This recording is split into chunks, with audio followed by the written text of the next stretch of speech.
Welcome back to Sanatana Dharma. I'm your host, Sridhar Reddy. Hinduism or Vaidika Dharma is the only religion which does not depend upon any particular book. In fact, Hinduism has no book.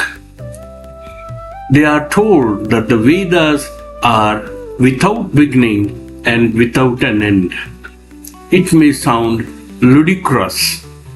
How a book can be without beginning or end, but the Vedas are no books are meant.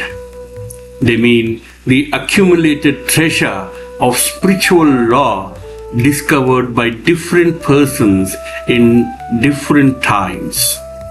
Hinduism is the only religion which has been so misinterpreted and misread by historians and others. Just because someone found a coin in the desert of Arabia, it was decided once and for all that Aryans were invaders who came into India. Unfortunately, such theories of divide and rule have fallen. The Aryans were Indians living by the River Saraswati who developed the Hindu faith. The Aryans of India were the farmers of the most wonderful language, the Sanskrit. The fellow workers in the construction of our fundamental concepts, the fathers of the most natural of natural religion, the makers of the most transparent of mythologies, the inventors of the most subtle philosophy, and the givers of the most elaborate laws. Sanatana Dharma is the only religion which is not a religion alone, in the sense that the adherent should pay a Sunday visit to some temple or a religious place. Hinduism is a way of life. Hinduism touches all the aspects of life. This life, next life, and the afterlife. Hinduism is the only religion which gives meaning to the life and death, and birth and disease. This is not an emotional statement, but a fact. This is because the theories of karma, which originated in the Vedas long before and other religions could adopt it, gives the correct meaning, link, and significance to all the phases of life.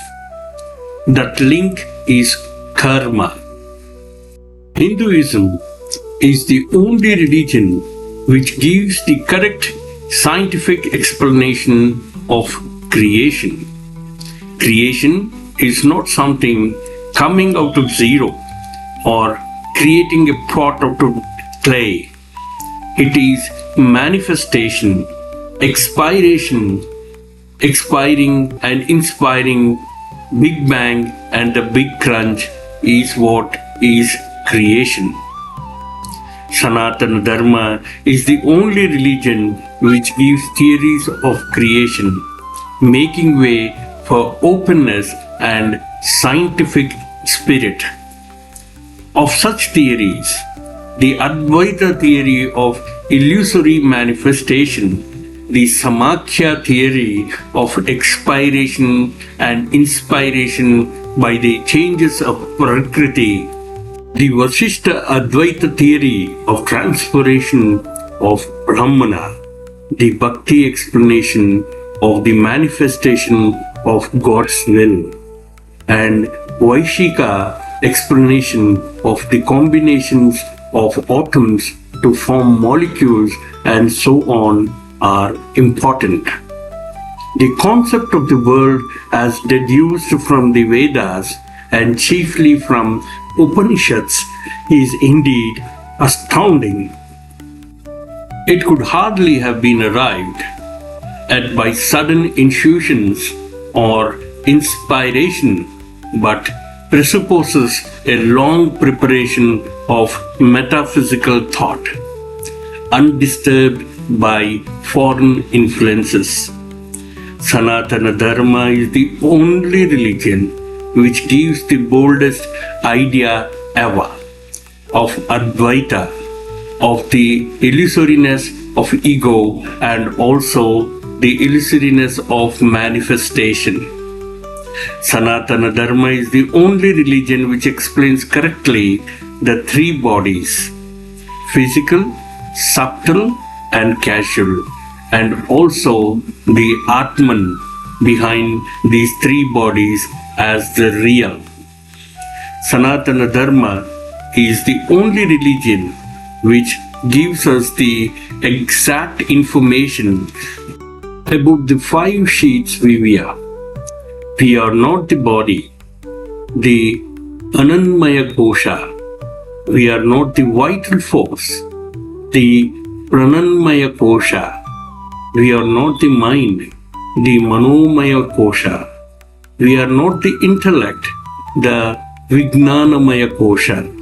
We are not the casual body even, the Anandamaya Kosha. We are only wearing these clothes. We are the Atman. We are infinite and there cannot be many infinites, so we are one.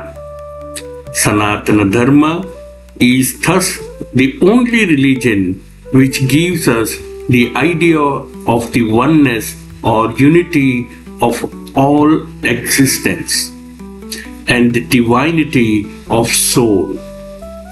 Sanatana Dharma is the only religion which is holistic in as much as it includes the philosophical ideas of all the religions of the world.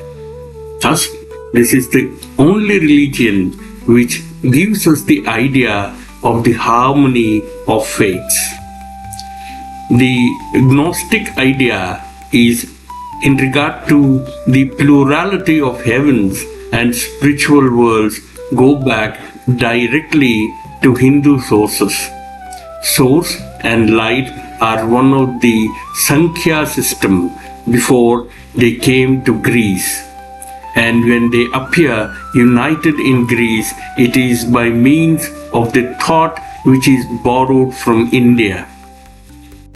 The famous 3 qualities of Sankhya reappears as Gnostic 3 classes. Sanatana Dharma is the only religion which explains correctly the 3 universes, gross, subtle and casual, but these are only manifestations. Beyond these 3 is the supreme reality, Brahman. Brahman is infinite. There cannot be 2 infinites. So Brahman, that is Atman, this is the most fundamental and final discovery of Sanatana Dharma. Sanatana Dharma or Vedanta Dharma or Hinduism is the only religion which teaches the macrocosm, Brahman, and the microcosm, the Atman, or the universal and the specific are one and the same. An atom contains the whole universe. This is the most wonderful revelation human mind has ever accomplished. In recent times, this vision was again experienced by Swami Vivekananda. After his experience of macrocosm within the microcosm while absorbed in meditation under the peepal tree at Kakri Ghat Uttaranchal state in 1890. The microcosm and the macrocosm are built on the same plan, just as the individual soul is encased in the living body, so is the universal soul in the living Prakriti, the nature. Sanatana Dharma is the only religion which gives supreme scope for all to practice any path they want. You may worship Krishna or Rama or a tree or a plant or a Shivalinga or a mountain or nothing, since the one and the many are the same reality. To worship a tree, a stone, is the same as worshipping the Virat Brahman. Sri Ramakrishna says, some people indulge in quarrels, saying one cannot attain anything unless one worships our Krishna, or nothing can be gained without the worship of Kali or Divine Mother, or one cannot be saved without accepting the Christian religion.